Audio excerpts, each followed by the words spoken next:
이게 서울에 좀 뭐 불순한 일이 좀 있는 것 같아요. 네, 비하하겠습니다. 비하하합시다. 여보세요? 이게 뭐 좀 불순한 장난이 있는 것 같아. 이거 완전히 장난이에요. 그 말을 그때 너하고 말을 모르세요. 이 내가 제 장난 같아요.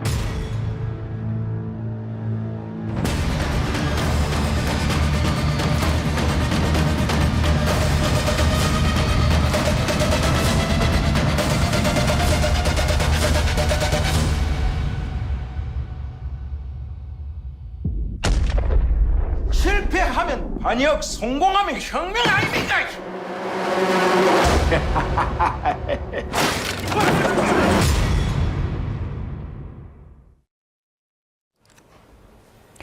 자, 1979년 12월 12일 군사 반란 당시의 상황을 그린 영화 서울의 봄이 흥행 돌풍을 일으키고 있습니다. 개봉 열흘 만에 300만 관객을 돌파했는데요. 올해 1000만 관객을 동원한 범죄도시 3 이후 가장 빠른 속도라고 합니다. 네, 바깥은 찬바람이 쌩쌩 부는 겨울이지만 극장가엔 벌써 봄이 찾아왔다는 얘기도 나오고 있습니다. 관련된 내용 윤성은 영화평론가와 함께 이야기 나눠보겠습니다. 안녕하세요. 예, 안녕하십니까? 예. 혹시 보셨습니까? 서울의 봄? 네, 저는 영화 보는 것이 일이기 때문에 그렇죠. 예. 네, 시사회로 이제 2번을 봤습니다. 예. 네. 지금 현재 관객 수가 뭐 몇몇 명입니까? 어제까지 집계된 바로 295만 명이었고요. 이제 예매율까지 합하면은 이제 300만 명을 돌파한 것으로 보고 있습니다.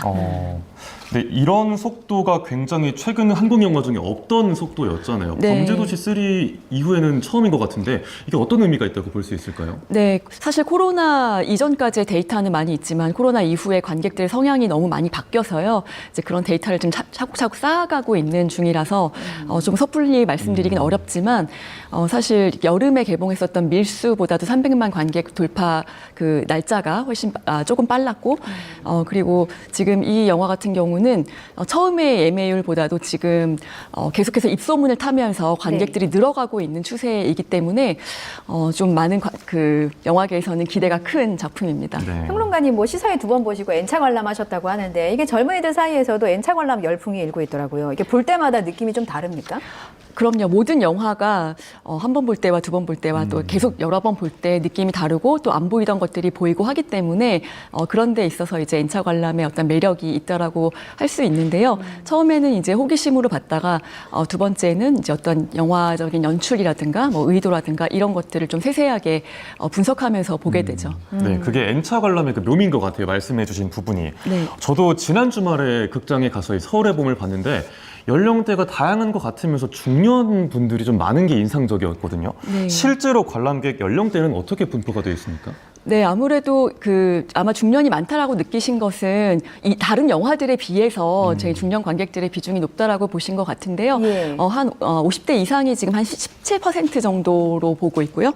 가장 그 많은 관객들이 보는 연령층은 29.9%의 30대, 한 30% 정도를 차지하고 있고요. 예. 뭐 10대는 조금 낮지만 20대와 40대는 뭐 26%, 또 23% 정도로 비슷하게 유지가 되고 있습니다. 네. 저도 극장에서 봤을 때 제가 기억에 남는 관객은 머리가 하얗게 센 그 노부부께서 손을 잡고 오셔서 네. 자리를 못 찾으셔가지고 직원이 와서 이제 찾아줄 정도로 좀 연세가 있으신 분들이었거든요. 네. 그래서 통계를 보니까 당시 상황을 경험해보지 못했던 2030 세대가 많단 말이죠. 이 네. 세대를 사로잡은 비결은 어디에 있습니까? 일단 사실은 실화를 기반으로 한 영화라든가 역사적인 사실을 기반으로 한 영화는 참 많습니다. 예. 그럼에도 불구하고 좀 호불호가 나뉘거나 관객 수의 차이가 나는 것은 어떤 상업적인 완성도 그리고 재미가 있느냐 없느냐에서 갈리는 것 같습니다. 일단은 이 영화는 정말 각본의 완성도가 높고 연출도 뭐 올해 최고의 작이 아닐까 저는 그렇게 생각하고 있는데요. 스펙터클한 장면이 별로 없음에도 불구하고 2시간 20분이라는 긴 러닝타임을 정말 긴박감 있게 끌고 간 그런 연출력 때문에 일단 그런 재미 때문에 2030 세대가 이 영화를 선택한다라고 볼 수가 있는데 그런데 또 거기에 잘 몰랐던 한국의 현대사가 등장하고 정말 이런 일들이 한국에서 일어났는가에 대한 이제 궁금증, 호기심이니까 다시 한번 이 영화를 본 다음에 이제 역사적인 사실들을 좀 공부하고 나서 한 번 더 보게 되는 그런 효과까지 있는 것 같습니다. 네, 조금 전에 영상에 나왔었는데 그 심박수 챌린지, 네. 그러니까 스마트워치를 이용해서 유행을 하기도 했고요. 네. 저만 해도 끝나고 나서 12.12에 대해서 좀 더 공부하는 계기가 됐던 것 같아요. 정재현 앵커도 심박수 챌린지 하셨어요? 챌린지는 안 했는데 알아서 뛰더라고요. 네.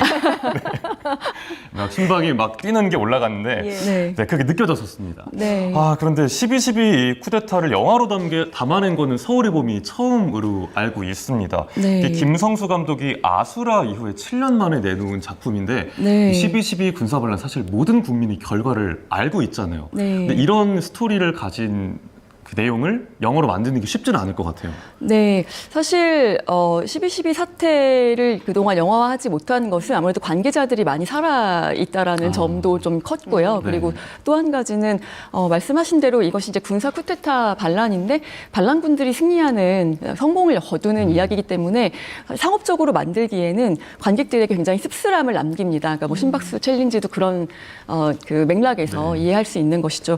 그렇기 때문에 사람들이 씁쓸한 영화를 결말이 씁쓸한 영화를 별로 보고 싶어 하진 않거든요. 예. 그런 부분에서 조금은 제작사들에서 망설였던 부분이 있는데 김성수 감독의 서울의 봄은 지금 그 과정에 집중을 하고 있지 않습니까? 네, 네. 그러다 보니까 거기서 일어났었던 분명히 막을 수 있었던 여러 가지 지점들이 나오고 거기에서 오는 어떤 또 재미들 그런 부분들에 초점을 맞춰서 상업적으로 어필할 수 있는 그런 영화를 만든 것이죠.